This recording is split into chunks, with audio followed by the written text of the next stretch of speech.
Olá, com vocês hoje mais um episódio do podcast Pode Já, o podcast de Jaraguá para o Mundo. Aqui nós contamos histórias de empreendedores, pessoas de sucesso, pessoas de alto desempenho. E estamos aqui hoje para contar mais uma grande história. Então, segue a gente lá no Instagram, dá um curtir no nosso vídeo no YouTube, segue o nosso canal, acompanha a gente, novos episódios toda quarta-feira ao meio-dia. E estamos aqui, Thiago e Gabriele, hosts do podcast. Já estamos chegando aqui na metade da primeira temporada do podcast. Então, Gabi, conta pra gente quem que é o nosso super convidado de hoje. Fala pessoal, estamos aqui com o Ari. Ele é diretor e fundador da Sol Paragliders, uma das mais importantes do mundo do seu segmento, exportando para mais de 70 países e presente no mundo inteiro. Onde tem voo livre, tem Sol Paragliders. Então, Ari, seja muito bem-vindo ao Pode Já. Um prazer estar aqui. Vamos conversar um pouquinho, entender um pouquinho mais esse projeto e também falar um pouco da nossa história, nosso momento atual. Isso aí. Então, seu Ari, pra gente começar, né, conta pra gente, aqui, como que começou essa história, como começou a Sol Paragliders, né, pra gente entender de onde surgiu essa ideia. Então, em 79 foi construídas as antenas lá no Morro da Antena, né, e com isso já apareceram os primeiros voadores. O seu Karl Enchen, que era um alemão que morava em Curitiba, ele já era um senhor, né, ele tinha 50 e poucos anos. Então, imagina, em 79 eu tinha 14, 15 anos, né? E ele tinha a idade do meu pai, né? E quem se interessou nesse negócio de voar foi meu pai. Porque ele falou, não, ele tem a mesma idade que a minha, muito parecido, né? Também ele começou a voar, também com mais idade, ele já estava aposentado quando começou a voar. Em 74 ele viu uma foto de uma revista americana, acho que era American Science, e viu uma asa delta lá, né? Que ainda chamava Rogallo, que era uma asa muito simples. E aí ele construiu em casa. Construiu essa asa, né? Esse alemão, ele era ele tinha uma oficina elétrica, né? De carro, mas ele era super inventivo, né? Então ele fez essa asa e já começou a voar. Depois ele foi aperfeiçoando essa asa, quando ele foi vendo as asas mais modernas e tudo, mas ele voou durante muito tempo. Acho que durante a história dele, ele voou até os 80 e poucos anos, ele teve 2 asas delta só. Essa primeira, que ele usou uns 10, 12 anos, e depois teve uma segunda, né? Mas o que ele gostava muito era, ele tinha uma Kombi com um trailer atrás, né? Que dava para dormir e tudo, e ele ficava circulando aí pelo sul do Brasil para descobrir lugares para voar. Aí chegou em Jaraguá, viu aquilo e tal, e subiu lá. Mas não existia rampa, né? Decolava antes da antena, naquele penhasco, né? Então lá em 79 ele começou a voar, a cidade começou a ver ele voando, né? E ele era uma pessoa muito carismática e ele ia chegando, né? Para deixar o carro lá em algum lugar que pertencia à prefeitura ou lá na recreativa da VEG, né? Ele foi se virando assim, né? Não tinha camping, não tinha infraestrutura para ele. E ele era uma pessoa muito interessante. Daí, meu pai às vezes ia com ele lá para dirigir essas coisas todas, né? Mas eu conheci ele e tal, não me encantei tanto assim, né, com o negócio, né? Mas em 81, eu encontrei pessoal, eu estava na Escola Técnica Tupi, daí encontrei algumas pessoas que eu conhecia, estavam começando a voar. 81 foi quando o PP ficou campeão mundial, né, lá no Japão. E a asa delta ficou em evidência no Brasil, né? Em 82, 81 teve aquele filme O Menino do Rio, né? Então isso tudo entrou uma vibe aí, né? Ficou na moda, né? Ficou um negócio assim, né? Para os bacana. Mas assim, a gente não pode esquecer que a gente estava no interior, né? Era o playboy rural, né? De certa forma, né? Mas aí chegou, daí vendo esses amigos voando aí também, daí Jaraguá também começou a promover alguns eventos, a prefeitura melhorou a infraestrutura, que é essas rampas que tem hoje, né? Que daí fez a sequência, porque antes a estrada acabava ali nas antenas, né? Daí ela fez um contorno, e aí o pessoal foi demandando, e aí começamos a se interessar, e eu comecei a voar em 82 de asa delta, meio de forma autônoma, né? Autodidata, achamos um livro lá, daí um outro amigo também comprou uma asa, e a gente saiu aí dessa forma. E aí foi, né? Daí pegou, né? Pegou e cada vez voando mais, daí se interessando, fomos a Campeonato Brasileiro, bastante. Vocês sempre gostavam muito de ler, de saber sobre esportes, essa coisa toda, né? Então a gente já conseguiu umas revistas em alemão. Em 88 chegou um alemão aqui, que ele tinha parentes em Blumenau, voava de asa delta, ele se juntou com a gente. E aí foi muito bacana, né? Em 88 também chegou os primeiros parapentes em Jaraguá, né? O pessoal começou a voar. Parapente, sim, no Brasil tem assim, né? Sempre tem o Jerônimo, que é um suíço que mora lá que ele chegou no Rio de Janeiro, fez os primeiros voos, né? E hoje ele mora lá em Canoa Quebrada, ele tem uma infraestrutura muito grande de voo duplo, né? Incrível lá. Ele se fixou no Brasil, tem filho no Brasil e tudo. E aí ele hoje trabalha com voo livre, né? Então desde 88, 89. Mas assim, nessa mesma época também chegou outras pessoas, moravam na Califórnia, começaram a aprender, porque o parapente, como esporte, foi inventado em 86. E ele virou um boom já, né? Virou um boom, assim, sabe? Na Europa, isso pegou muito rápido, né? Porque as pessoas tinham o costume no verão de caminhar na montanha. E aí o parapente, ele nasceu para descer da montanha, né? Então você ia caminhando lá. Então, normalmente você caminhava 2 horas para ir e depois 2 horas para voltar, né? Aí, com isso, o parapente permitia o quê? Você voar, caminhar mais tempo, caminhar essas 3 ou 4 horas não no mesmo trajeto e depois descer voando. E isso foi, assim, muito forte, né? Ele nasceu com isso. Isso é uma tendência que está tendo hoje novamente, que chama hike and fly, né? Caminhar e voar. Então, isso já tem, né? Já tem uma competição da Red Bull, que chama X-Alps, né? Que eles atravessam todos os Alpes, são 800 a 900 quilômetros, dependendo do trajeto e a etapa, né? E só pode caminhar e voar, né? Não pode usar nenhuma infraestrutura, né? E aí esse evento, cada 2 anos acontece. Então eles se garantem na subida. Eles se garantem na subida, né? Mas os que ganham sempre, eles voam muito bem, né? Então às vezes o cara pega, num dia ele voa 200 quilômetros, né? Então ele faz uma dianteira. E já são 7... A premiação é pelo trajeto? Pelo quanto? Quem chega antes. A largada é uma largada a pé, lá do centro de Salzburg, né? Que é lá a sede da Red Bull, né?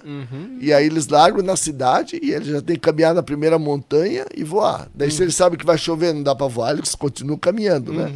Aí tá cheio de regras, eles têm todo um track, né? Eles estão ao vivo, todo mundo pode acompanhar ao vivo a competição, né? Se eles estão dormindo, estão caminhando, estão voando, daí toda essa infraestrutura. Com a cobertura assim. da Red Bull, então. A cobertura da Red Bull, fantástico, assim, né? Tem uma infraestrutura. Mas daí em 88 chegou o parapente aqui, chegou aqui pelo Walter Weg, né? Que é um irmão do seu Vander, e o primo dele, né? Que é o Werner, né? Que é o dono da UPA Beer, e tem outros negócios aí. Inclusive, ele patrocina um piloto de Jaraguá do Sul, né? Que é o Caio, com a UPA Beer, né? Então, aí essa foi a chegada aqui. Eu, em 90, eu vi aqui, mas voava de asa delta, achava ainda que aquilo ali era muito simples, né? A gente já falava em térmica, voar 50, 60 quilômetros, né? E o parapente decolava, voava um pouquinho, né? Em 88, o recorde mundial era 17 quilômetros, né? O parapente, né? Então, nós aqui em 82, o recorde de asa já era 52, né? Nossa. Então, bem antes, né? Então, e hoje, né, o recorde mundial já é 600 quilômetros de parapente, né? Seu Ari, explica uma coisa pra gente, pegando essa onda da história, só pra gente se situar, tu tá falando de paraglider, parapente, asa delta, o que são esses Paraglider e parapente é a mesma coisa. É a mesma coisa. Paraglider é a palavra inglesa e parapente é a palavra portuguesa, latina, né? Porque na França também chama parapente. Entendi. Derivado do latim é espanhol, francês, português, vai ser parapente vem do francês, né? Porque foi inventado, descoberto, né? Foi ali na região de Geneve e da França, nessa divisa. Então é a Suíça francesa, na divisa com a França, né? Então é ali, né? Mas parapente é deslizar da colina, né? Deslizar da montanha, né? Então para de deslizar e pente de encosta, né? Porque primeiro os caras pegavam os paraquedas, saíam correndo, inflavam o paraquedas e descia, né? Então isso era o paraquedas mesmo, né? Que é o Gerard Bresson, ele fez isso em 78, né? Mas em 86 teve o Calber Maten, né? Que era inclusive ele era um empreendedor, Alguém que sempre teve na frente de negócios, né? E ele pegou aquilo ali e disse, não, vou fazer algo que tenha um planeio melhor, né? Daí ele fez o Brisair, né? E aí virou esporte, né? Daí já bombou, Brisair né? foi o primeiro Brisair é o primeiro parapente de escala comercial, né? Assim, né? Que realmente planava. Não era um brinquedo só de um não era engenheiro. uma adaptação, né? Do paraquedas, que era o que estava acontecendo antes, né? Porque, inclusive, esse pessoal nem chamava disso, né? Ele chamava de descer montanha, né? Nem chamava de esporte, né? Porque, tinha um ventão lá, ele inflava o paraquedas e descia, né? Aí Que é o quase parapente... uma pipa atrás, assim. o parapente já permitia, como ele já tinha uma aerodinâmica bem melhor, né? Sim. Ele já permitia você voar na térmica, voar no vento, subir, ficar voando horas, né? Então, esse lado, né? Aí começou a surgir um esporte em cima disso. Aí o esporte nasceu, né? Realmente, né? A ideia do esporte, tanto da asa delta como do parapente, nasceu na NASA, né? O que a NASA fez, né? Ela conseguia colocar o homem no espaço, né? Mas quando voltava, ela não sabia onde ia cair, né? Daí ele dizia assim, não, em 50 e pouco, início de 60, você tinha um problema, né? Porque dizia, uma cápsula vai voltar, abre o paraquedas, mas já na época já existia usina atômica, já existiam os grandes centros do mundo, então pode cair no meio de Nova York, ninguém sabia onde ia cair, então eles queriam alguma coisa que desse para dirigir, né? Então eles fizeram isso aí, mas depois, né, aquelas engenheiras lá, o grupo da matemática e de navegação aeroespacial, hoje eles conseguem calcular exatamente onde você entra na atmosfera, né? E onde vai cair. Por exemplo, nos Estados Unidos, eles sempre descem no mar, né? Quando é com cápsula, né? E na Rússia no deserto, né? E também na China também desce no deserto. Então, quem está indo para o espaço aí, eles usam essa órbita, né? Eles conseguem calcular exatamente, né, onde vai passar, onde entra na atmosfera. E aí eles calculam com uma precisão muito grande. Por isso que daí parou. Mas a Asa Delta era um casal que trabalhava na NASA, saiu e começou a fabricar. Inclusive, primeiro, por isso que chama Asa Rogallo no começo, né? Que era Francis Rogallo, o nome do... É o nome do empreendedor da família. Era um negócio muito simples, né? Bem simplório, assim, mas depois evoluiu para uma asa realmente de grande planeio, né? Mas essas Rogallo aí que chegaram no Brasil em 74, né? Inclusive o pessoal voou lá no meio da Avenida Paulista, voou do Cristo, né? Voou de outros lugares, assim, né? Porque o negócio era sair, fazer um pequeno voo e pousar. Precisava muito pouca área, né? E precisa pouca altura também, qualquer altura quase. Exato, tanto o parapente e a asa delta não precisa de muita altura. Tanto que o ensino é feito numa colina de 15, 20 metros de altura, né? Nossa, tu consegue explicar o mecanismo da asa delta e do parapente? São planadores, né? A asa delta tem o formato de uma asa de planador, né? Então todo o formato dela, ela é um planador que você decola com os pés, né? Correndo, né? E o parapente é a mesma coisa, porque na hora que você infla ele, aquilo ali toma o formato de uma asa. Então, né, uma asa voadora, né? Então ele funciona sobre os princípios da aerodinâmica, né?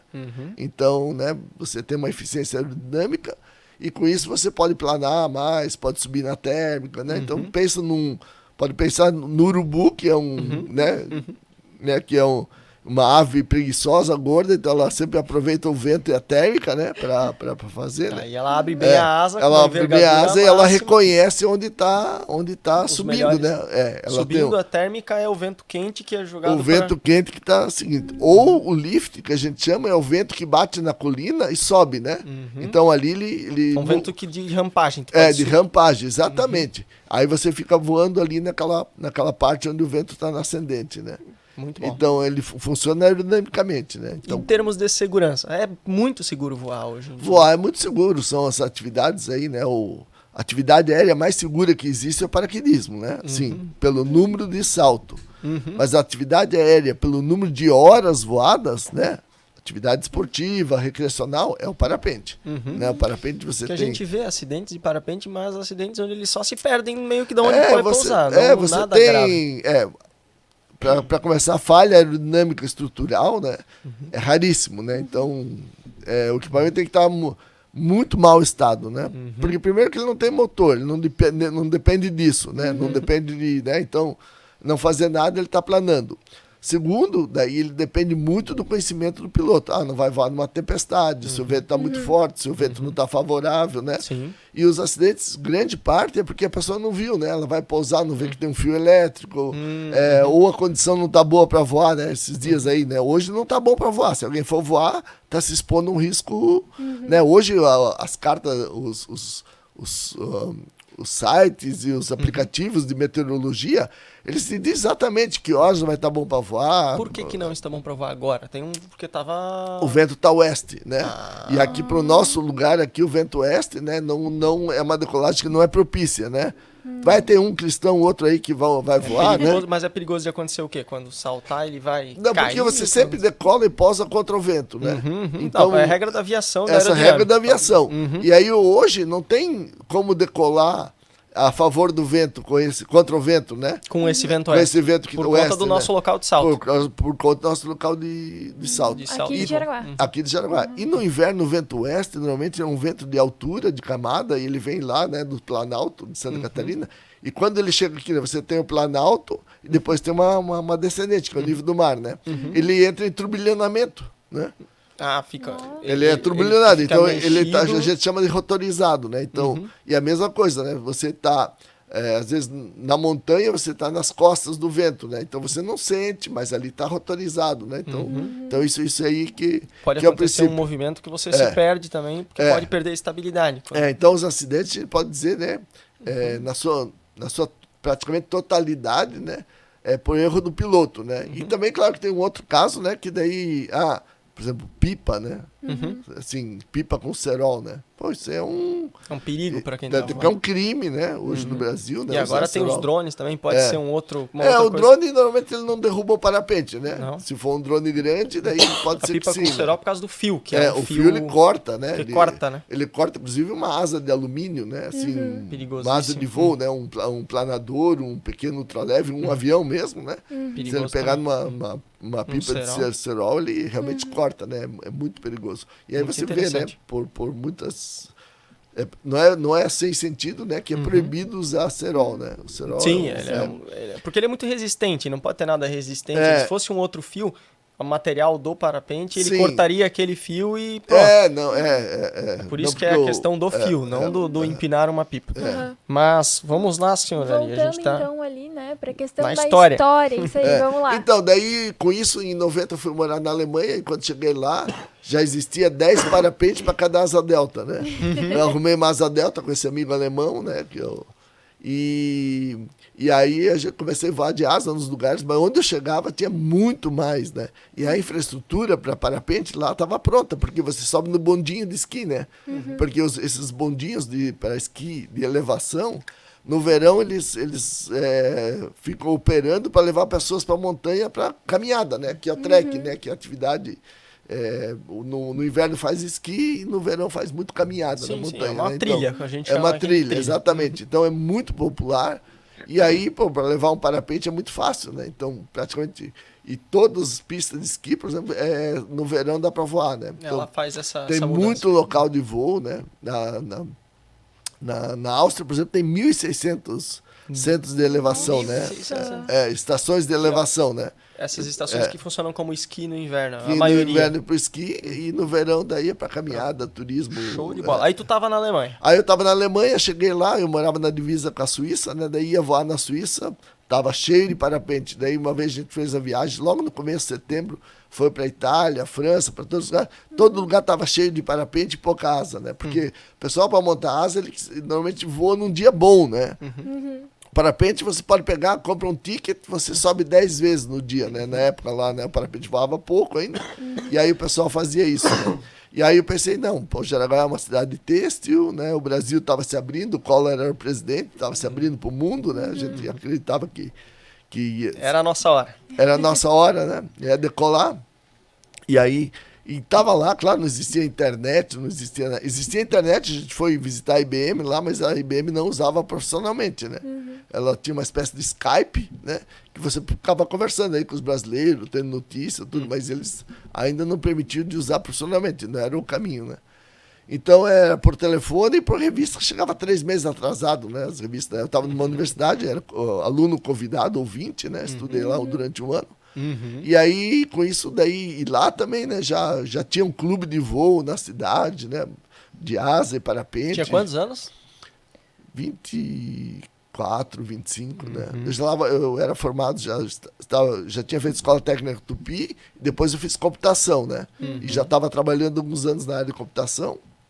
E Mais uma pessoa de TI, então, Eu aqui. ia falar isso. Cara, no incrível. podcast. Pode já, ele não tem nada a ver com tecnologia, o papo aqui é empreendedorismo, criar empresas, mas dos nossos 5 convidados até agora, 4 acho que eram da área de tecnologia, já se formaram em área de tecnologia. Viu, ó, galera, se formem na área de tecnologia. Você não vai necessariamente seguir ela, mas ajuda muito a base. Exatamente. Então, e daí eu já estava fazendo administração, estava fazendo o segundo curso, né? Daí tive essa oportunidade de ir para lá.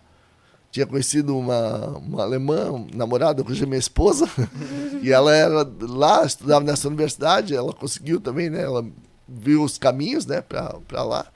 E aí eu fiquei lá. Mas, na verdade, eu fui para ficar só um semestre, né? Daí a ideia era ficar um semestre, fazer 4 meses, e ficar mais 3 meses, comprar uma Kombi e ficar rodando lá na Europa. Mas daí, com esse negócio de inventar, negócio de fazer parapente, daí, em vez de fazer esse projeto, eu comecei a visitar fábricas de parapente, né?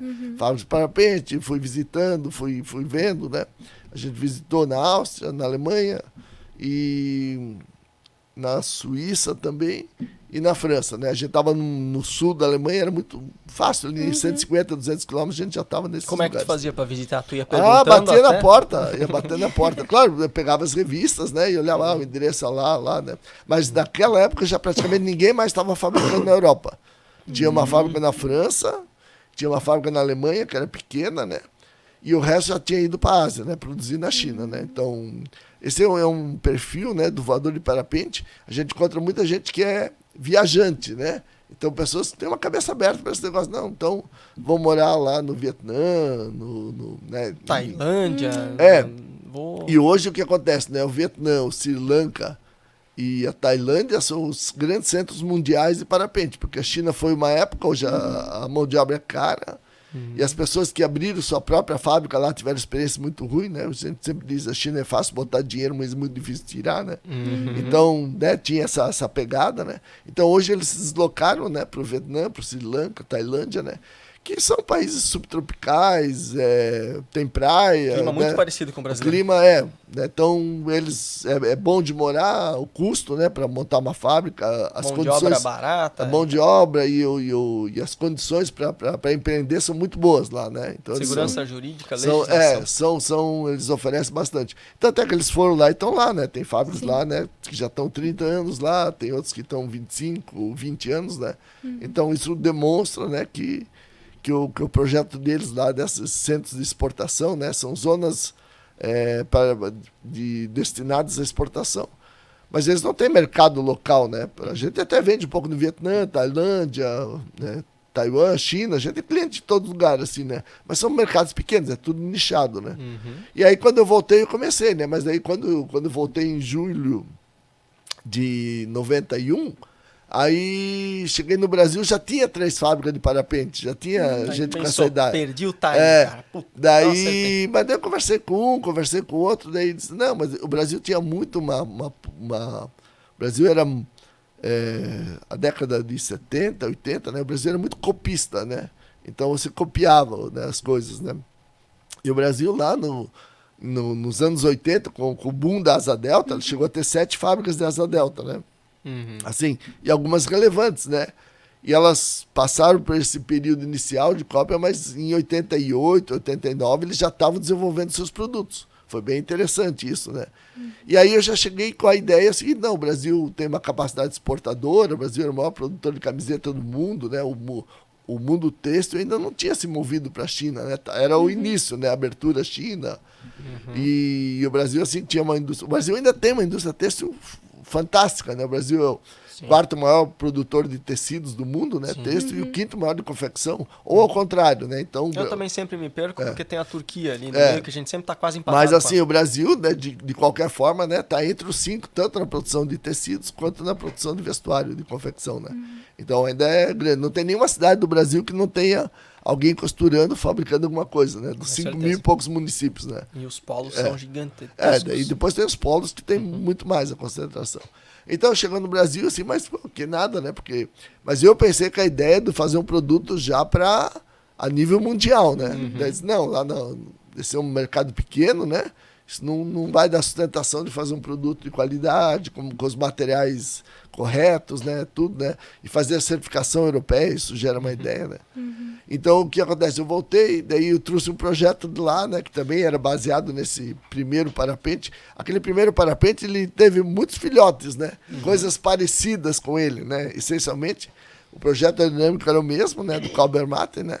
Mas daí um botou mais um detalhezinho, né? Como se fosse botou calota, outro botou Aumentou o tamanho spoiler, da roda. né? Então, é assim, né? Mas, na essência, né? Você tinha assim, mas era uma maquiagem ou pequenos melhoramentos, né? Eles seguiam um projeto de engenharia exatamente o mesmo. Exatamente, né? O projeto aerodinâmico, tudo, e aí você ia fazendo pequenos melhoramentos, né? Então, e isso era um equipamento muito seguro, né? Então a ideia foi o quê? Trazer o Brasil era incipiente, né? Trazer um equipamento que era o mais interessante na época, já era uma terceira versão melhorada, né? E aí trazer esse projeto. Mas daí eu comecei aqui, claro, um mês depois já voou o parapente, né? A gente já voou em 14, 15 de agosto. Como é que foi o início? O que tu fez no início? Aqui, quando chegou aqui, vou montar o Quando cheguei aqui, parapente. encontrei um amigo, né? Lá em São Paulo, né? E ele disse, não, ele voava de asa delta, né? Da época da asa delta. Não, conheço todo mundo aqui, né? Vamos lá ver quem está fabricando aqui. E o outro, daí fomos num, já tinha parado de fabricar. Fomos no outro lá, também já não estava lá. Fomos no outro, estava reclamando muito, né? Que daí já tinha começado. E era um pessoal do ITA, né? Então, pensa assim, de alto calibre, né? E aí, daí eles tinham as ideias dele. Eu falei, não, minha ideia é diferente, né? Fazer um produto já a nível mundial e tal. Tanto que daí em 91 a gente começou, mas só em 92 que vendeu o primeiro parapente. E em 92 mesmo a gente já fez uma joint venture, já fez um acordo com uma empresa da Áustria para transferir tecnologia. Para quê? Para trazer um produto já, né, assim, de nível mundial, né? Era uma grande fábrica, né, em todo lugar. Então isso a gente foi tocando. A gente fez esse produto com essa empresa, a primeira chamava Condor, até 95. 96 a gente fez um outro acordo com uma empresa chamada... vamos lá agora, como é que... né? O produto eu lembro bem, era o Balance, né? Comet, né, o nome dessa empresa, austríaco também, e em 96 a gente já fez um acordo com a maior fábrica do mundo da época, chamava Nova, né? E esse pessoal é amigo até hoje, né? A gente tem uma boa relação. Já saíram, montaram outra fábrica, hoje a gente está começando a produzir alguns produtos para eles, né? Então, até 99, até 98 foi assim, né? Mas a gente só vendia na América Latina, e o mercado da América Latina... Tinha um produto. Não, tinha os parapentes, já tinha os paraquedas de emergência, já tinha as cadeirinhas, né? Mas era um mix bem pequeno, né? Era 3 modelos de parapente, 2, 3 modelos de paraquedas de emergência, e um modelo de paraquedas de emergência mais tamanhos, né? E aí o que acontecia, né? O que a gente viu, né? O mercado da América Latina era 3% do mercado mundial. E eu tinha que lutar aqui, brigar contra todo mundo, né? Todo mundo podia vender aqui, mas eu não podia vender fora. E aí a gente pensou, não, vamos mudar a estratégia, vamos fazer pesquisa e desenvolvimento sozinho, né? Aí em 99 a gente comprou os projetos de uma empresa francesa, que daí a gente podia vender onde quisesse, Tu né? tava com quantas pessoas ali em 98? Tava em torno de 15 pessoas, né? Contando costureiro, todo mundo aí. Quando a gente fez 10 anos, a gente tinha 20 pessoas, né? 10 anos, 20 pessoas. 20 pessoas. Muitas delas ainda estão com a gente. Mas o que aconteceu, né? Nos primeiros anos, né? 92, 93, 94, foi um boom, né? Assim, a gente saiu de 10 para 100 para 300 equipamentos. Quando veio o Plano Real, que daí o real ficou muito valorizado. E equalizou com o dólar. Daí chegou o produto chinês, feito na China, né? Na época aí complicou para vocês. Aí complicou bastante. A gente estabilizou até 98. A mudança do plano também é porque o negócio estava encalhando, né? Encalhando assim, ficava na mesma, patinando ali no mesmo lugar, né? Pô, tinha tido 3, 4 anos bons, né? E aí vinha com 3, 4 anos ruins. Daí, claro, todos os empresários reclamando que o dólar estava muito desvalorizado, Sim. tal. O dólar sempre é bom para quem compra e ruim para quem vende. Então vocês vendiam, já estavam exportando. Então, e a gente, em 93 já fez a primeira exportação, né? E aí, então, daí a competitividade caiu bastante, né? E daí, em 98, a gente decidiu. Daí eu tinha um outro sócio, né? Já tinha passado por 3 sócios, né? Aí ele também estava desanimado com a coisa, daí eu pensei, não, então vou comprar isso aqui. Ele cuidava da distribuição, a gente comprou a distribuidora, tudo lá. E, pô, daí em 99, janeiro de 99, veio a max desvalorização, né? Na hora certa. Claro que estava endividado em dólar, né? Mas, assim, tornou muito competitivo, né? Aí disse, não, agora vamos pro mundo, né? Vamos, botar o pé na jaca, né? Porque era tudo ou nada, né? Já estava 10 anos aquilo ali, já estava, né? Assim, a situação da empresa financeira era ok, né? Mas estava ali estagnado, né? Tava Não ali... Precisava vender muito mais. Até para suportar daí, porque a ideia não era só comprar projeto, era depois fazer a pesquisa e desenvolvimento. Já estava, em 98, falou que tu começou o time de pesquisa e desenvolvimento. Não, em 99 a gente comprou o projeto. Em 2000 a gente começou o time. Começou a pesquisa e desenvolvimento, né? E a gente convidou um suíço para vir aqui e tal. Ele gostou de morar em Jaraguá, daí já ficou, tá com a gente até hoje, né? Então ele é na área de parapente, ele é o chefe da engenharia ali de equipamentos, né? E daí hoje a gente já tem várias áreas, né?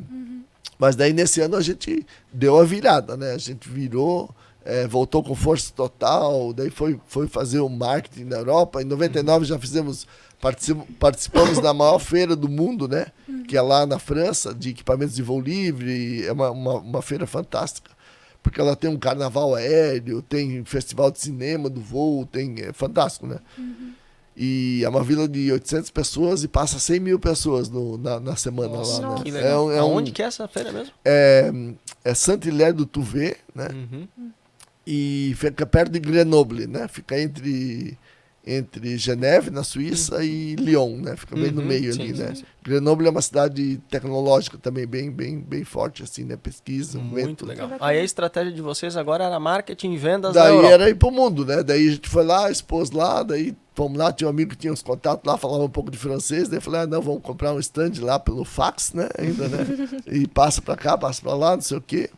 E a gente foi, levou tudo nas malas, tudo, e a gente expôs. Aí tracionou, né? Foi legal. Aí em 2000 veio o suíço, né? E essa feira a gente participa todo ano, e agora em setembro a gente vai estar lá de novo, né? Daí eu já tenho um importador que cuida do stand, a gente entra com algumas coisas que... E agora não é mais pelo fax, né? Tudo por e-mail, agora internet, é tudo mais prático, né? Mas os franceses não gostam tanto assim de WhatsApp e esses canal direto aí, né? E-mail. Muito e-mail ainda, né? Assim, até porque é documentacional, que falou, não falou, né? E mais objetivo, né? Tá certo. Mas bem interessante. E aí de 2000 até 2010 foi muito bom, né? Daí a mesma crise de 2008, assim, claro, a gente tinha muitos clientes no exterior, a gente chegou a exportar 80% da produção. Né? Então a gente estava assim num gasto total, né? Assim, o mercado nacional era até secundário praticamente, assim, né? Não tinha dependência nenhuma. Aí veio a crise de 98, daí então, a gente teve alguns grandes clientes que deram calote também, né? Porque vai montando uma estrutura, vai fazendo. Aí mas passamos bem, mas daí 2012 de novo com o dólar, 56 e o dinheiro caro, tudo aí a gente sofreu, né? A gente teve os 3, 4 anos de sofrer. Quando a gente fez 20 anos, que foi em 2011, a gente daí pensou, como é que nós vamos fazer os próximos 20 anos, né? Qual é o plano aí, né? E aí a gente entrou na área de vestuário, né? Daí a gente entrou, o que tem... O que a gente sabe fazer que está próximo, que não é totalmente descolado, é vestuário. Fazer uma análise de tendência. E daí, mas mesmo assim, né?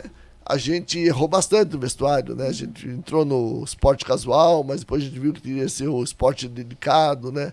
E aí a gente foi acertando, né? E aí faz 6, 7 anos aí que o negócio tracionou e hoje é 40%, 45% do negócio hoje é vestuário, né? E hoje como que tá a grade de produtos de vocês? Além do vestuário, vocês continuam com os parapentes? Sim, então o parapente é em torno de 50%, o vestuário é 45% e a gente tem algumas atividades especiais, né? Por quê? Porque nós somos uma empresa de tecnologia têxtil, né? Então a gente sempre fez muita solução têxtil, né? Quando teve a Olimpíada no Brasil, se vocês lembram, eles usaram muito aquela projeção de imagem, né? Lembra assim, eles faziam projeção de imagem, que era um Magic Projector, é um software, né? A projeção que era no estádio? No estádio, assim. que você projeta assim, né? E isso barateou muito, né? A Olimpíada de gente, imagem, telão, né? Daí, Para então, não instalar aquele equipamento, juntar as televisões. Aí né? o que a gente fabricou, né? A gente fabricou as bandeiras que cobriam o gramado completo, né? 40 por 60 metros, né? Tinha... a maior... Eu sei que a gente fabricou 1.200, 1.600 e 2.400 metros quadrados. Né? A gente Caramba. fabricou para eles, né? Assim, né? E foi muito... Foi a empresa, assim, todo mundo embarcou na ideia, né? Porque nós tivemos que parar a empresa uma semana, trabalhar dia e noite, né? Porque tudo chegou atrasado, né? A Olimpíada, né? A Olimpíada estava para começar, faltava um mês, né? A gente já tinha feito os protótipos menores. E aí, daí começou a liberar verba e fazer as coisas. E nesse negócio de Olimpíada, né? A rede de fornecedora trabalha tudo com pagamento antecipado. Sim. Daí eu falei, ó, se esperar o pagamento, não vai rodar, porque nós precisamos 12, 14 dias full time, né? A fábrica trabalhar dia e noite aí, botar, né? A gente já tinha mais de envolver aí umas 50 pessoas, né? Nesse projeto. Aí todo mundo embarcou junto, né? Daí foi lá e a gente deu crédito, deu tudo certo, né? Quem organizou essa parte era uma empresa inglesa, né? E Ela que contratou vocês. Né? ela contratou nós. Ela O broker ali. Que fazia a logística e também, claro, né? Contratava os artistas, ela fazia todo... Ela tem uma a expertise, organização. né? Ela roda, né? Olimpíadas e outros grandes eventos pelo mundo, né? Então, Pensa, traz né? uma... A minha empresa ela faz eventos. Ah, mas que tipo de evento? A A Olimpíada, Copa do Mundo. Abertura, Sim, uma sim. parte, né? Isso é tudo Mas imagina a organização para fazer o evento a nível Então isso mundial. foi bem interessante, né? E aí, é claro, daí essa abertura do vestuário também, a gente achou que era simples, né? Mas a gente também não é tão simples assim, né? O parapente você tem o quê, né? Você tem uma demanda muito grande durante a pesquisa e desenvolvimento, né? Leva um período de 14, 18 meses quando o projeto vai bem. Sempre tem 3 projetos rodando, um no início, um no meio e outro no final, né? Para você fazer a renovação de produto. Então a equipe não é tão grande, né? Não é gigante, né? E aí, mas depois que você lança, né? Daí você já tem uma atração melhor, né? No vestuário, não, você faz pesquisa, né, desenvolve a coleção e tudo, e depois vai dar a cara para bater lá no lojista, né, na loja multimarca, né? Então são coisas diferentes, né? Eu digo assim, né, fabricar o vestuário é mais simples, né? E vender é mais complexo, né? E produzir parapente é mais complexo produzir, né? Desenvolver o produto, nós certificamos na Europa e tudo, né? E mais fácil vender. Por quê? Porque na hora de vender tu tem poucos competidores. Porque o teu produto começou a... Porque já existe uma expectativa do lançamento, sim. Já existe uma cadeia. Vocês montaram uma antecipação muito grande, vocês têm uma grande cadeia já de vendas. Já tem os consumidores, já tem a marca consolidada, já tem a expectativa do produto, né? Já tem, né? É um mercado mais maduro, Sim, né? Então ele entende mais rapidamente o produto, né? Sim. No vestuário não, né? O vestuário sempre fica aquilo ali, né? Se a cor tá na moda, não tá na moda. E será que na hora que tu lançar vai estar mesmo? Mas esse athleisure, né, né, que são roupa esportiva, é um mercado que cresce no mundo, né? Então cada vez o mundo está ficando menos formal, menos terno e gravata, né? E mais roupa descontraída, né? E o de vocês é esporte dedicado, que você falou. Não, a gente faz assim, para caminhada, para academia, mas é uma roupa menos modal, né? Então é mais tecnológica. O tecnológico sempre está, né? O antibactericida, anti-suor, dry, proteção UV, sempre tem uma função. Sempre tem que ter uma função, né? O roupa de compressão, né? Ou para repelente de água. Então, essa pegada está presente, né? Porque a gente é uma empresa de tecnologia têxtil. Então, né? não é uma roupa mais profissional, não é aquela roupa só uma calça para ir na academia. Exatamente. Né? Então, e assim a gente diz, né? As atividades ao ar livre, né? Então é muito ligado à natureza, né? Porque o próprio paraglider, né? Ele é totalmente ligado à natureza, né? Demais. Ele é uma atividade... E a marca de vestuário está ligada ao branding de vocês, que é essa aventura muito grande. A gente tá trabalhando para fazer essa conexão, né? Não é tão simples, né?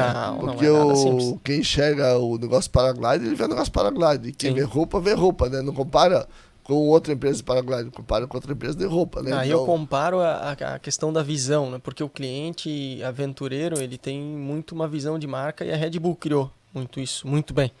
Ela vende energético. Mas ela tem os maiores eventos do mundo do esporte, todos praticamente ligados a ela. E os maiores eventos do mundo de aventura, altas aventuras, praticamente todos ligados a ela também.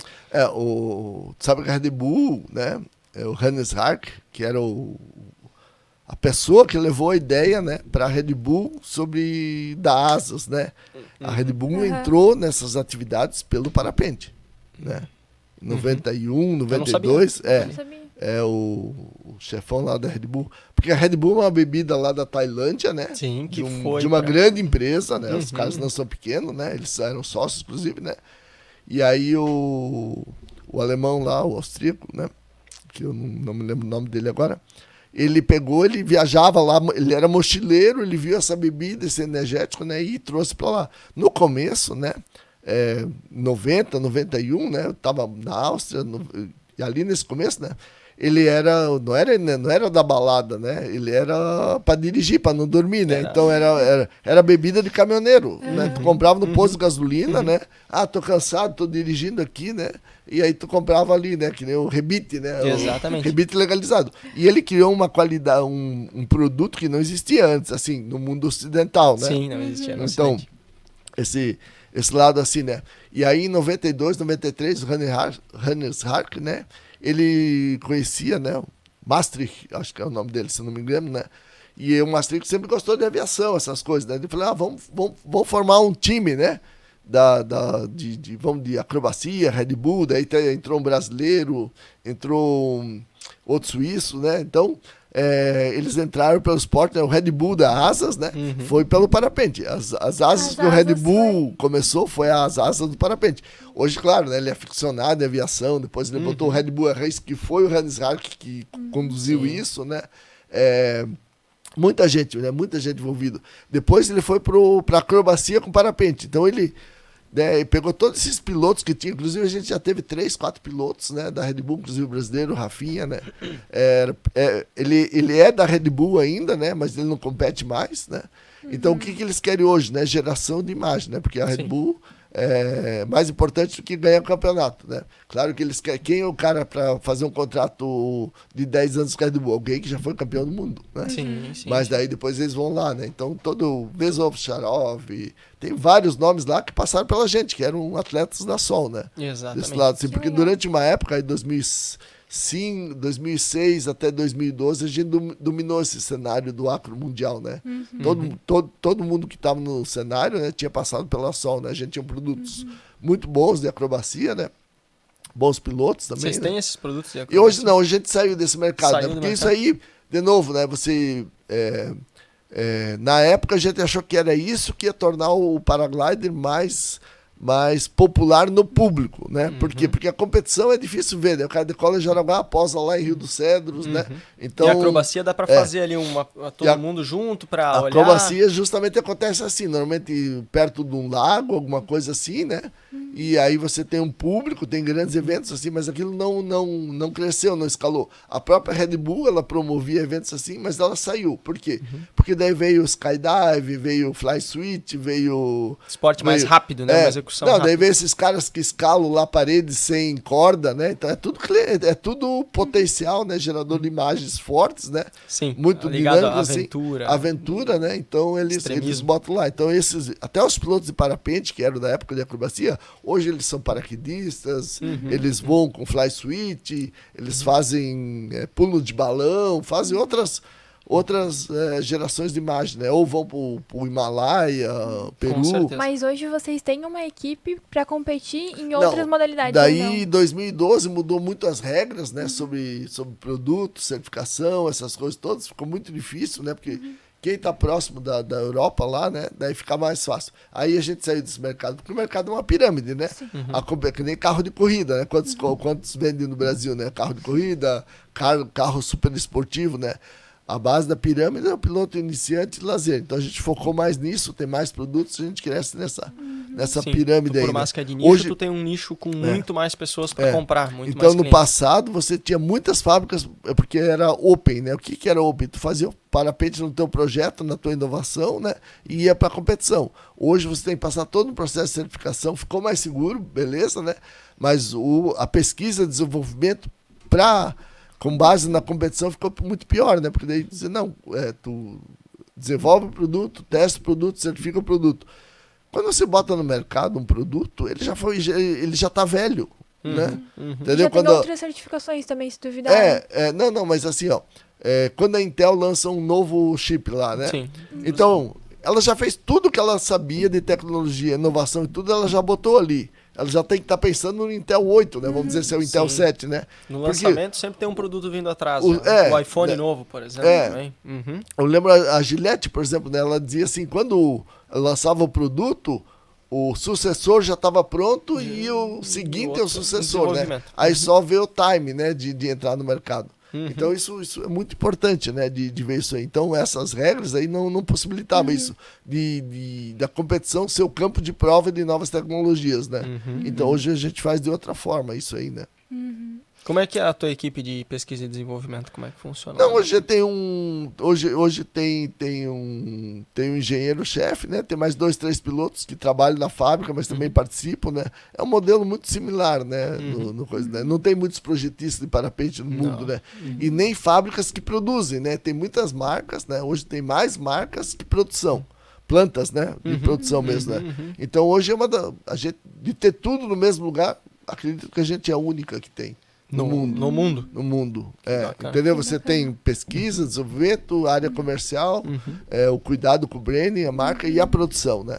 Eu vi, lendo o site de vocês, eu fui colher algumas informações para entender mais do mercado de vocês. Eu vi que vocês investiam muito em evento para competição, evento para aquela competição de voo livre mesmo. E até que é de maior distância, que é maior tempo de voo. Durante 2002, 2003, a gente começou uma expedição que também foi 12 ou 13 anos, né? Que foi para o Nordeste bater recordes mundiais, né? E isso se consolidou. A gente é a marca que mais recordes mundiais tem. Hoje talvez tenha outra fábrica que tenha esse número, né?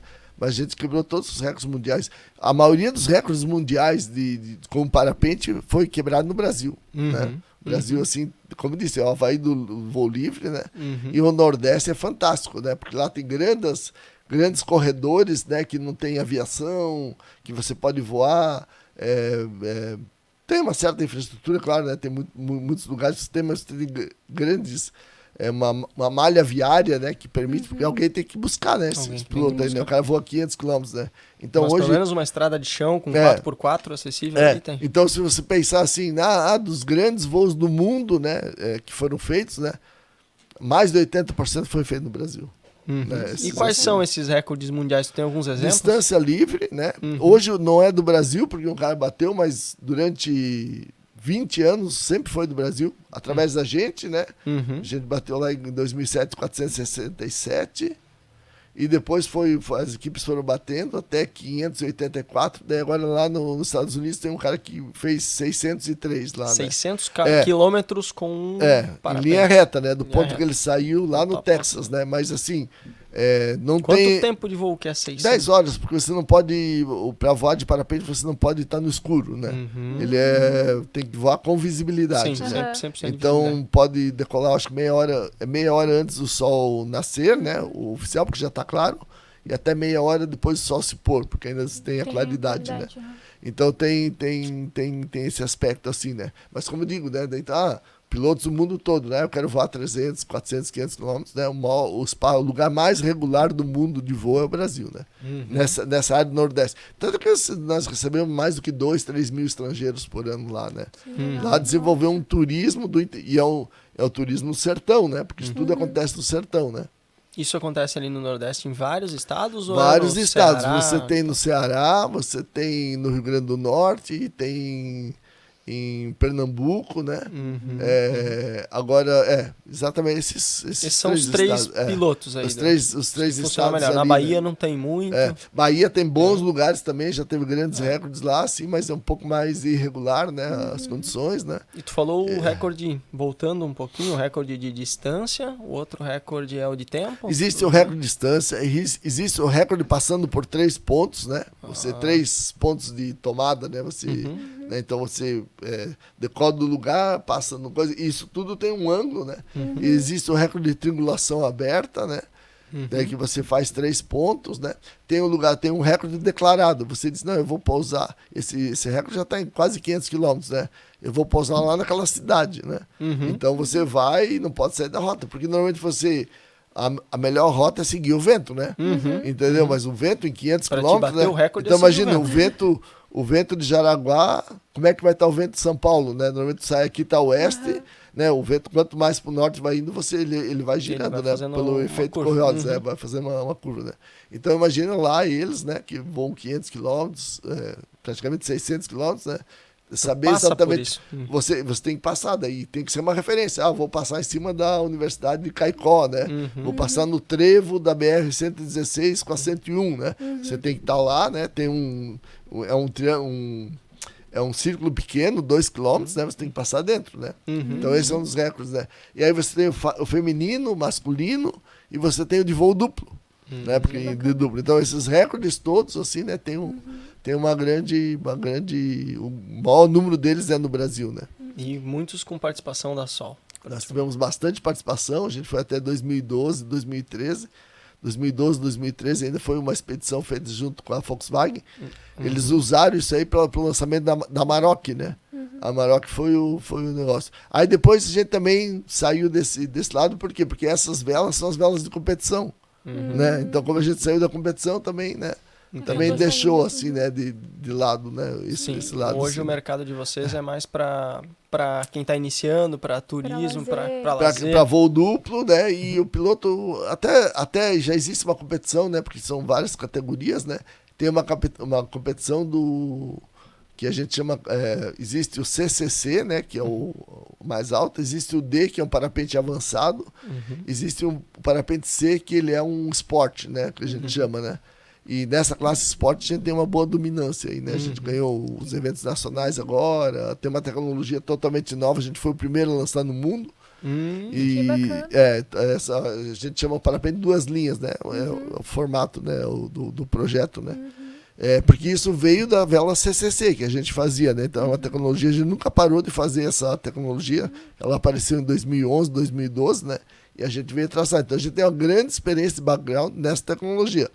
E hoje a gente foi o primeiro a lançar nessa categoria C no mundo, né? E inclusive no primeiro modelo que a gente fez nem existia certificação para ela, depois veio a certificação. Hoje já um ano depois, ninguém mais pensa, né? Isso foi fevereiro do ano passado, né? Que a gente certificou o primeiro deles, né?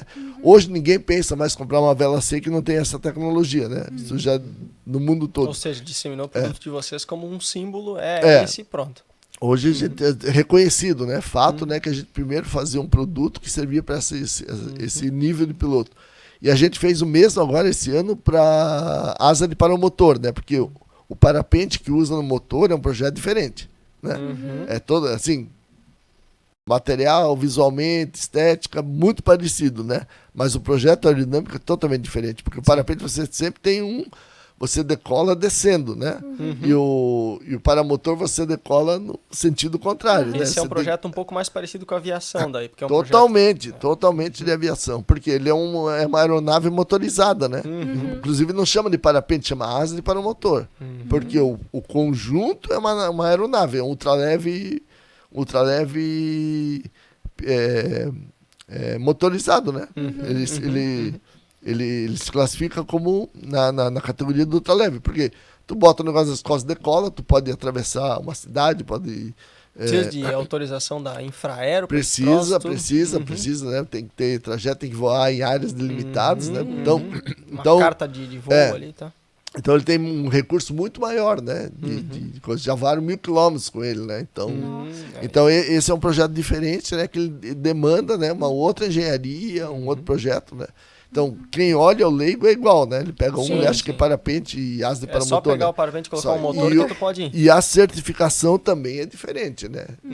Hoje, né, só a França que tem uma certificação para essas asas para motor, que é o DAC deles, o DGAC, né? E aí a gente certifica numa outra regra. Uma outra regra. E vende para o mundo todo esse produto também? Vende para o mundo todo. Né? Isso também, né, do nosso escopo aí, 35%, 40% do que a gente vende, né? é asa de paramotor. Já Mas Nossa. a gente classifica isso como linha paragliders, Sim, né? na linha Porque é da Paraguai. mesma linha, mesma Sim. engenharia das pessoas, né? Mas o projeto é totalmente diferente. Falando um pouquinho sobre qualidade, quais são hoje todos os procedimentos de qualidade? Hoje é que você funciona a tem tua área de qualidade? a gente gasta 10 a 12% do tempo com qualidade, né? Nós somos a única fábrica do mundo que entrega todos os parapentes voados. Nós voamos com todos os parapentes. Muito Faz bom. um pequeno voo, né, no Morrote, né? Então a gente voa todo. Semana passada choveu, né?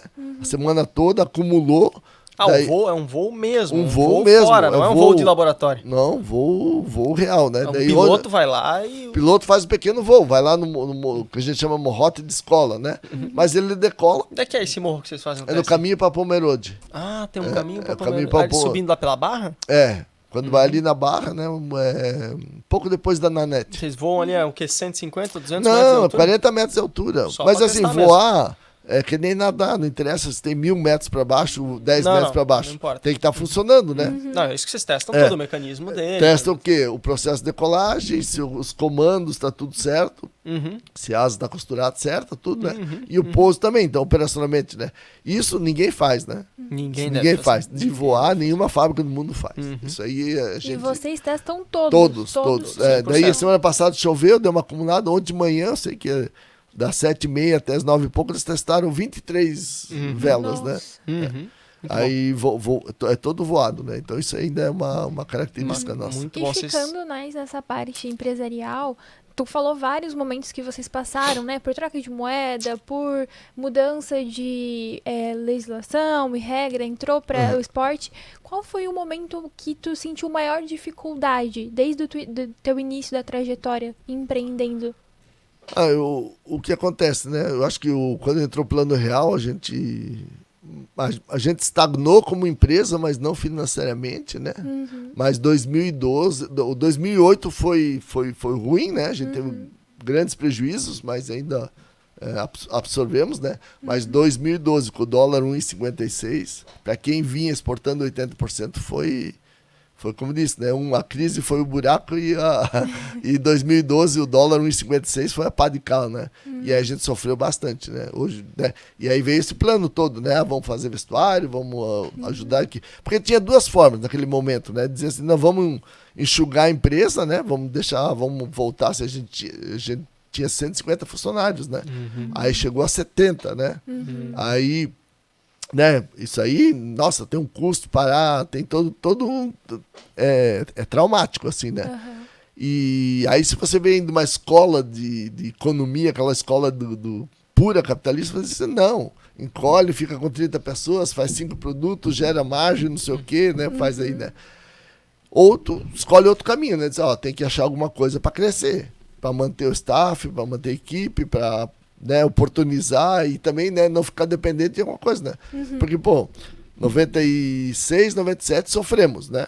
Se a gente não tivesse guardado dinheiro lá nos anos 92, 93, 94, os anos bons, né? O primeiro ano do Plano Real também não afetou muito, porque ficou, mas depois ele foi consumindo, né? E aí, era justamente quando a gente já estava botando o pé para exportação, 93 e tal, não sei o que, daí ficou estagnado, assim, né? E uma empresa estagnada, parada, ela tá indo para trás. Né? Não existe. Daí você assim, porque é o seguinte, né? O mundo é assim, né?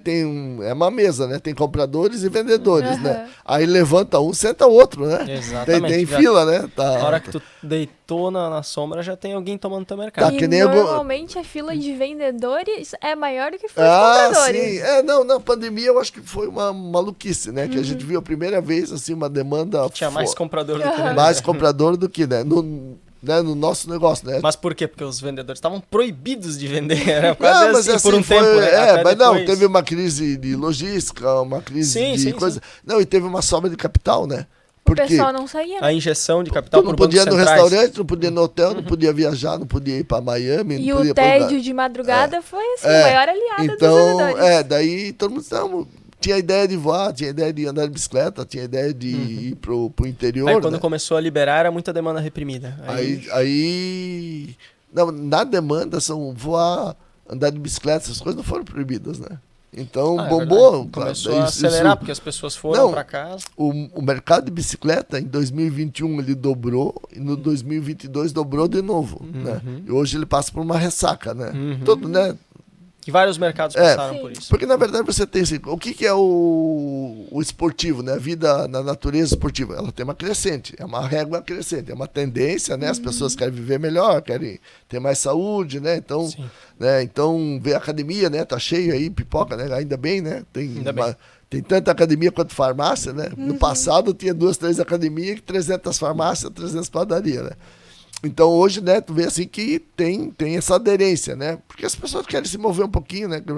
Assim também as atividades ao ar livre também, né? As pessoas se sentem bem, né? Sair das suas redomas de concreto, como a gente diz, né? Nossa, né? Dá uma, né? A via verde, né? Bom, olha só o que as pessoas estão fazendo lá, estão, né? Como é que é? Descomprimindo, né? Estão relaxando, estão ali, né? Não precisa... Então isso é muito legal, né? E a pandemia, pô, ela permitiu um monte de coisa, né? Só que essa linha, ela volta para sua trajetória, né? Porque diz assim, nós temos aí, vamos lá, dar uma ideia aí, 10 mil voadores de parapente, né? Na pandemia cresceu 30%, né? Ele vai voltar para aquele número, está com 13 mil, mas 13 mil era para chegar em 2026, né? Vai chegar em 2026 e ele vai fazer o ajuste. Ele já cresceu para 13 mil, né? Agora ele vai dar uma parada, vai ficar mais devagar e nós vamos chegar em 2026 talvez com 13.500, né? Sim, mas assim, a trajetória ela se corrige. Porque a trajetória ela se corrige, né? Isso aí é uma... As tendências tendência, elas são né? respeitadas. E assim, né? Vamos dizer, o negócio de terno, gravata, já estava numa descendente, né? Aí caiu mais, daí agora ela volta um pouquinho, porque daí o cara tá voltando para o escritório, vai voltar. Mas assim, em 2026, 2030, ela vai estar onde a tendência disse que ela ia estar. Sim. E assim o negócio de bicicleta, né? Vai ter mais gente andando de bicicleta, mais gente voando, mais gente indo na academia, mas ela vai se corrigir. Ela tá projetada, essa tem que olhar para essa projeção. Essa projeção, essa linha, né? Então você tem que ter o cuidado, né? Então, nós chegamos a 53% do vestuário era roupa de bicicleta, né? E faltava, né? Tava tudo 90 dias para entregar, né? Hoje é 10, né? Olha só. Daí outras coisas voltaram para suas linhas, né? Entendi. Muito E agora, já se encaminhando para o final, a gente sempre pede para o nosso convidado dar uma dica, um conselho para o nosso ouvinte, né? O nosso público é sempre mais voltado para o empreendedorismo e alta performance, e até esportes radicais também. Mas a gente queria que você desse um conselho para o nosso público que te ajudou a empreender. Eu sempre digo, né? A razão do sucesso são várias pequenas frases, né? Primeira coisa é entregar o que promete, né? Se você está prometendo preço, está prometendo qualidade, está prometendo, sei lá, uma experiência fora do comum, né? Você realmente tem que entregar isso, né? Você não pode dizer, né? Vou entregar lá um menu super caprichado por R$10, né? Assim, não tem nada, né? O que é importante é você dizer assim, eu entrego o melhor menu por R$10, né? Essa é a verdade que você pode dizer. O melhor, né, por R$10, assim, né?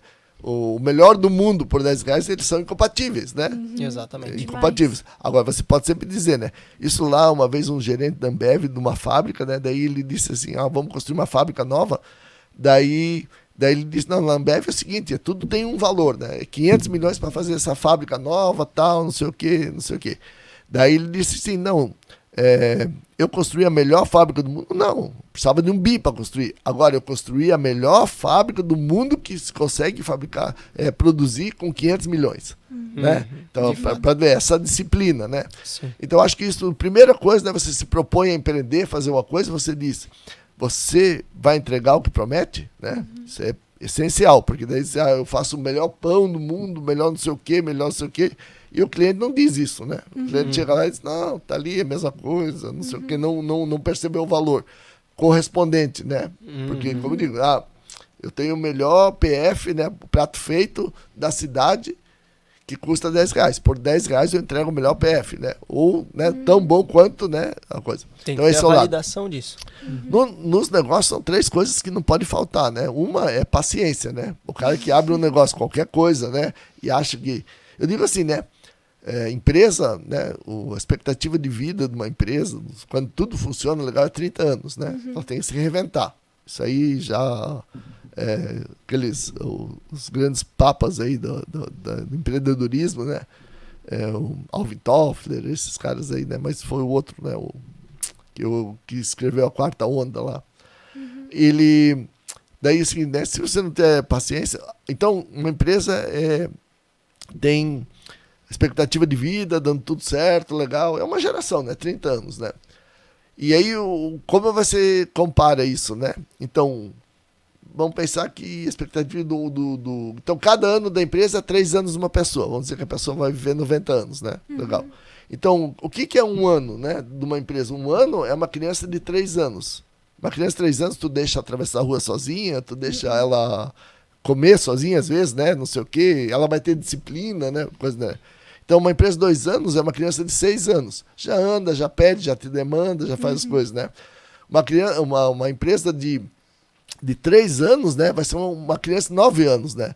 Então, quando é que você vai atingir uma certa autonomia, né? Quando ela tiver 5 anos, né? Com 5 anos, diz, não, é uma criança, um filho de 15 anos, que daí já tem, né? Certas previsibilidades. Já sabe mais ou menos como é que funciona o então, caixa, né? teus clientes. Então esse aí, a história da paciência, né? A outra é a resiliência, né? Porque as pessoas dizem, mas as empresas morrem com 2 anos, 3 anos. É porque o cara não pensou, às vezes ele não, né? E claro, né? O terceiro ponto é conhecimento, né? Não pode faltar. Não pode, né? Você dizer, vou abrir uma padaria legal, com uma vibe legal, vai tocar uma música legal, todo mundo vai querer estar lá, né? Mas não sabe fazer pão. Né? Isso é o que aconteceu. Agora então, assim, né? Então, são as coisas, né? Entregar o que promete, né? E pensar muito nisso aí, né? Na resiliência, na paciência e no conhecimento. São é o tríado. Um tríado muito bom. Então, conceito. Acho que isso é básico, né? E é claro, quando tá numa vibe aí de empreender tudo, né? Você sempre tem que pensar. Isso é uma escola americana, né? Que do investidor muito, né? Então, às vezes, eu acho que bastante gente esquece isso, né? Como eu entro, como eu saio. Né? Exato. Então, assim, né? Então, assim, eu acho que quando você tá novo, você é jovem, né? Entra em tudo, né? Vai lá, né? Acumula experiência, tal, esse negócio, né? Esse lado todo, né? É tempo de testar. Sem deixar um rastro, né? Assim, né? Isso é importante, né? Mas depois, num certo momento, você tem que usar essa sua maturidade, a sua experiência, né? Esse lado assim. Então, você já tem que planejar mais. E aí, também tem que planejar como eu entro, como eu saio. Né? Isso também, a escola, né? Para o bom planejamento de negócios, né? Plano de negócio, né? Ele tem que pensar nisso, né? Né? Até onde eu vou, qual é a minha resiliência, a minha paciência. Porque, assim, resistência, paciência e resiliência, né? Eles estão muito, muito próximos à burrice, né? Né? Então, entendeu? Você próximo. pode dizer, não, mas eu sou Vai resiliente, eu sou paciente, não sei o quê. Mas daí o que acontece, né? Burrice dizer, né? É um termo um pouco chulo, né? Mas tá muito próximo do desconhecimento, né? É a fronteira do desconhecimento, né? Então, de não olhar, né? Empresas são relógios. Uma empresa bacana vai ser um Rolex, uma empresa boa vai ser um relógio legal, né? Agora, não tem empresa com engrenagem travada, né? Entendeu? Então, e tem alguns objetivos que tem que acontecer durante a construção, né? Tem que ter paciência para crescer, mas tem certos objetivos que tem que acontecer. Um dia eu fui lá no Bom Jesus, lá ele já tinha aula de empreendedorismo para 5ª série, sabe? Pirralhada, né? Daí conta a história, daí, como é que eu vou falar para as crianças de 10, 12, não, acho que até menos, né? De 9, 10 anos sobre empreendedorismo e tal, não sei o que. Pô, vou ser mais lúdico, falar do voo, fazer umas coisas legais, não sei o que. Daí chegou lá um nerdzinho, lá pequenininho, né? Quando você abria negócio, tinha um plano de negócio, quando, né, você abria a empresa, tinha um plano de negócio, né? Falei, eu tenho esse plano de negócio, tá escrito lá, né? Qual é o pai dele? E eu não era mais tão ingênuo assim, né? Eu tinha 24, 25 anos quando comecei o negócio, né? Quando eu falei, pô, eu vou de asa. Qual é o meu plano, né, de vida? Né? O plano de vida é o seguinte, é fazer 3 parapentes por mês. $500 era muito dinheiro, né? Sim. Daí vou vender por $1.500, né? Os importados aqui, contrabandeados, eram vendidos por 3.000, vou pro Brasil, vou vender por $1.500. 3 semanas, cada semana. E é o seguinte, chegou a sexta-feira, eu sou o cara do sextou, né? Eu ia sair para viajar, ficar 1 semana fora, né? Então, daí você, né, teria 10 dias, né? Sim. Né? Porque saía na sexta-feira, não trabalhava sexta-feira. mais sábado, domingo, né? Mais 7 dias, 10 dias. Né? Estava escrito lá, né? Ganhar $1.500, né? E chegou numa sexta-feira, vou sair para voar qualquer lugar, sonhava voar um monte de lugar. Mas eu fiz um negócio para ganhar dinheiro, né? Para continuar voando de asa. Né? Sim. Olha a ideia. Em 92 foi de asa a última vez, né? Porque já tinha que trabalhar sábado, domingo, de noite, costurar, né? Daí o cara aparecia um cliente lá, né? E outra coisa, né? A gente começou o primeiro parapente, né? Quer dizer, voltei no dia 21 de julho de 91. 3 semanas depois já fiz o primeiro parapente. Pô, tudo é errado, né? Aí não sei o que, material errado, difícil fazer as coisas no Brasil. Em dezembro voltei para a Alemanha, juntei um dinheiro, né? Vendi um carro que eu tinha lá. Juntei lá para comprar material certo. E aí, voltei, e aí só a gente foi para um campeonato lá em Sapiranga, no Rio Grande do Sul, né? Em Rolante. Na Páscoa de 92 que eu vendi o primeiro parapente. Né? E eu conto pro primeiro cliente, ele até hoje, né, é conhecido, o filho dele também virou cliente, né? O primeiro parapente eu coloquei número 11, né? O número de série, né? Porque eu falei, se eu botar o número 1, ninguém vai comprar, né? Mas, claro, o parapente já tinha voado, tudo, a gente voou lá na competição e tudo, né? Sim. Daí já fomos em 2, né? Outro cara que também tinha já, tava testando, voando junto, né? E aí a gente voou lá, daí ele perguntou, quantos parapentes já fez, né? Falei, não sei bem, 11, 12, 15, dá uma olhada no número aí de série. Opa, esse é o 11, né? Tá bom, né? Esse é o 11. E é claro, ele viu que eu tinha voado lá, daí o campeão brasileiro que tava lá, ele disse, posso experimentar o parapente, né? E aí foi uma cena super engraçada, né? Que, a gente chegou lá do interior, né? Os caras eram tudo carioca, né? Tava uma vibe legal, né? Aí chegando devagarinho, ninguém conhecia, nunca tinha ouvido falar, né? Chamava Fan Gliders o nome, né? Daí chegou o Rui Marra, que é um conhecido amigo até hoje, né? Daí ele disse, chegou lá, não dava pra voar, o vento tava muito forte e as nuvens, né? Muito coisa. Aí ele disse, não, qual é o tamanho? 24, né? O tamanho dele e tal. Quantos quilos é? Não, vai até 95 quilos e tal. Ele disse, não, o vento tá muito forte, mas eu vou voar com bastante peso que aumenta a velocidade, né? Aí ele pegou e aí disse, não, vou voar com ele, né? Assim, ninguém tava voando, o vento tava muito forte, né? Ele decolou, em 1 minuto ele sumiu dentro da nuvem, né? Meu Deus, né? Pensei. Aí chegou um outro carioca, figurar assim, parabéns, matou o campeão brasileiro. Queria me esconder, enfiar a cabeça no buraco, não sabia o que fazer, né? Aí aí ninguém consegue falar com ele, depois de sei lá, uns 15, 20 minutos, aí ele passa um rádio. Muito legal o parapente, fantástico. Pousei aqui num sítiozinho, já me trouxeram aí um leite, tô comendo um pãozinho com manteiga e tal. Ele é um cara assim, muito bacana, assim, todo educado, né? Aí salvou. Daí esse parapente o gaúcho comprou, né? Mas foram 15, até ele passar, foram 15 minutos com o coração parado. Não, isso aí envelheci 100 anos, né? Isso é bom. Vou me esconder, o que eu vou fazer da vida? Não, foi incrível, assim, né? De pensar, né? Só que foi uma situação de crise, claro, quem se safou foi ele, porque ele era um piloto bem experiente, era campeão brasileiro e tal, né? Tava no início do esporte, né? Naquela época se contava 100 pilotos no Brasil de parapente. A maioria tava ali, né? Tinha 3, 4 ilhas aí no Brasil, assim, que tinha alguns que voavam, né? E daí depois ele foi o maior cliente, vendeu incrível, né? Foi muito interessante, né? Que bacana. Mas, né, foi uma situação de crise que virou um benefício. Mas bem legal. Então, acho que vale isso, né? De pensar bastante, né? Outra coisa, é bem comum que acontece, né? Quando você tem a ideia de abrir um negócio, você encontra pessoas que vão te questionando bastante, né? Mas tu já achou lugar para... Já viu quanto custa o aluguel? Daí o cara imagina que vai custar R$1.000, né? Mas ele não foi ver o preço real, é 2.000, né? Daí ele imagina que vai vender em 2 meses, né? Pode levar 8 meses para vender, né? Aí imagina, sabe, muita coisa está na cabeça dele, né? E não é real. E a tendência dessa pessoa, né? De todos nós, né? Isso é uma tendência do ser humano, né? Aí tu vai lá, né? Fala com o João, o João diz, isso é difícil, não sei o quê.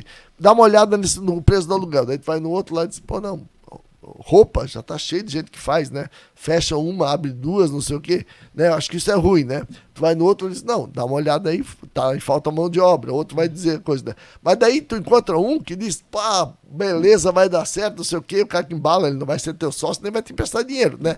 Mas ele dá um impulso. Aí é esse que você leva em conta, né? E quando voar, a gente dizia bastante, hoje já tem bastante ferramentas e tudo, né? Florianópolis, por exemplo, né? Você chega lá, não tem ninguém voando, tem alguma coisa errado, né? Tem mais de 300 voadores lá. Quando o tempo tá bom para voar, qualquer horário, qualquer momento vai ter gente voando, né? Se não tiver gente voando, que nem aqui em Jaraguá, chega aqui, não tem ninguém voando, né? Desconfia, né? Então pensa um pouco, né? Então a gente sempre dizia, né? Se tu perguntar para 5 pessoas se tá bom para voar e 4 disser que não tá e 1 disser que tá, né?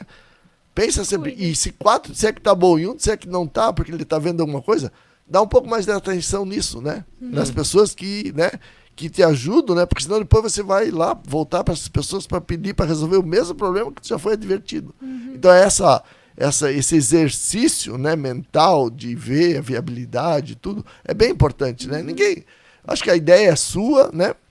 E se outro te copiar e fazer melhor, é porque de repente você não tinha tanta capacidade. Agora, se você está crente nisso, né? Procura um pouquinho, né? Hoje está muito legal, né? Porque assim, até os anos 90, até os anos 2000, a gente estudava na faculdade para ser funcionário, né? Sim. Quem fez informática, eu fiz informática para quê? Para ser informática, né? Administração, estudei para quê? Para trabalhar numa empresa. O negócio do empreendedorismo, né? Pegou de 2000 para cá, né? Essa ideia assim, né? Daí, claro, eu vou abrir uma empresa, veio, vou fazer veio o o Simples, veio acho que em 96, depois veio o MEI. Hoje você tem N ferramentas, tem tudo. Então, a mensagem é a seguinte, né? Constrói isso, né? Procure sempre ser realista, né? E sempre diz, olha, quem vem da computação, sim, só existe 0 e 1, né? Sim ou não, né? Então, né? Então vai pensando, né? Isso aqui é sim ou é não? Isso aqui é sim ou não? E tudo que for problema, tenta transformar em oportunidade, né? Com certeza. Né? Cavalo não ia muito longe, né? O carro virou uma oportunidade, né? O Henry Ford, ele disse, né? Se eu tivesse perguntado antes de fabricar o carro, o que eles iam dizer, né? Cria um cavalo que tenha mais potência, que aguente mais, né? Exato. Não faz um carro. Meu, esse negócio é maluco, né? Então, acho que a mensagem é essa, né? De ter resistência, resiliência, ir atrás do conhecimento, né? Buscar, né?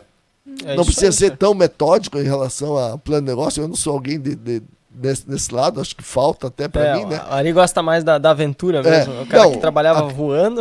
Mas eu sempre digo bastante, né? Entregar o que promete, né? Total. E você tem que produzir, Eu você também tem que fabricar falo de alguma aventura, forma. mas não tem como falar aventura, uma empresa de 30 anos, consolidada, então eu brinco com você aqui. É super importante esse fato, né? Da pessoa realmente, né?